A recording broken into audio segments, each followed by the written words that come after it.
காஞ்சிபுரம் காமராஜர் வீதியில் திருமுறை திருவிழா காஞ்சி சங்கராச்சாரியார் சுவாமிகள் கலந்து கொண்டு அருளாசி வழங்கினார். காஞ்சிபுரம் காமராஜர் வீதியில் திருமுறை திருவிழா கோலாகலமாக துவக்க விழா நடைபெற்றது. காஞ்சிபுரம் சங்கரமட பீடாதிபதி ஸ்ரீ ஸ்ரீ சங்கர விஜேந்திர சரஸ்வதி சுவாமிகளுக்கு சீதாராம பஜனை மண்டலி தலைவர் வேணுகோபாலன், செயலாளர் முரளி, பொருளாளர் சிவராமன் ஆகியோர் சிறப்பு கும்ப மரியாதையுடன் வரவேற்பு அளித்தனர்.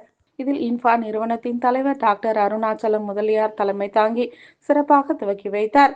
இது குத்துவிளக்கு ஏற்றி கோலாகலமாக விழா துவங்கப்பட்டது.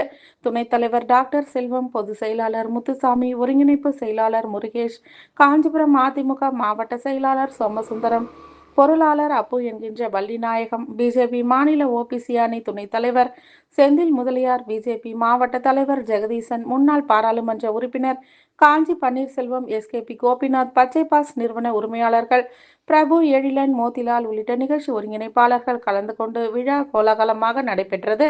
இதில் பல்வேறு மதங்களைச் சேர்ந்த குருமார்கள் கலந்து கொண்டனர். அந்த வகையில் காஞ்சிபுரம் சங்கரமட பீடாதிபதி ஸ்ரீ ஸ்ரீ சங்கர விஜேந்திர சரஸ்வதி சுவாமிகள் கலந்து கொண்டு ஆசி உரையாற்றினார். ஏகாம்பரநாதர் ஏலவார் குழலி திருக்கல்யாண உற்சவம் விமரிசையாக நடைபெற்றது.